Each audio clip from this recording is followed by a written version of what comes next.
বৈধ কাগজপত্র না থাকা ও জেলা প্রশাসকের নির্দেশ অমান্য করায় যশোরের বাঘারপাড়ায় একটি ইটভাটা গুঁড়িয়ে দিয়েছে ভ্রাম্যমাণ আদালত। একই অভিযানে আরেকটি ভাটাকে 2 লাখ টাকা জরিমানা করা হয়েছে। শহীদুল ইসলামের তথ্যচিত্রে থাকছে বিস্তারিত। গতকাল 5 মে দিনব্যাপী এ অভিযান পরিচালনা করেন বাঘারপাড়া উপজেলার সহকারী কমিশনার ভূমি ইউসুফ মিয়া এবং পরিবেশ অধিদপ্তরের কর্মকর্তারা।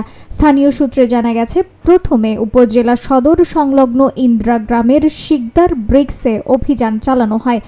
ভাটাটি পরিচালনায় সংশ্লিষ্টরা কোনো বৈধ কাগজপত্র দেখাতে না পারায় সহকারী কমিশনার ভূমি ও নির্বাহী ম্যাজিস্ট্রেট তাৎক্ষণিকভাবে ভাটা মালিককে 2 লাখ টাকা জরিমানা করেন। পরে একই উপজেলার দোহাকুলা গ্রামের 5 স্টার ব্রিক্সে অভিযান চালানো হয়।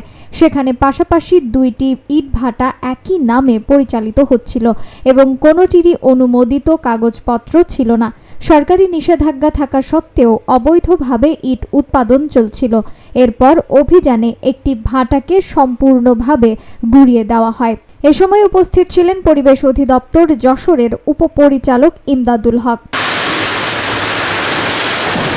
টাকার পরে আমরা দুটো ভাটাতে মোবাইল কোর্ট কার্যক্রম পরিচালনা করেছি।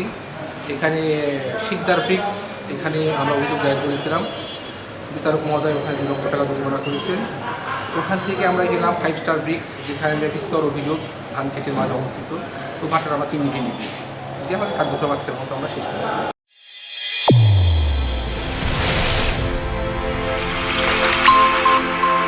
চ্যানেল A1 হৃদয়ের স্পন্দন।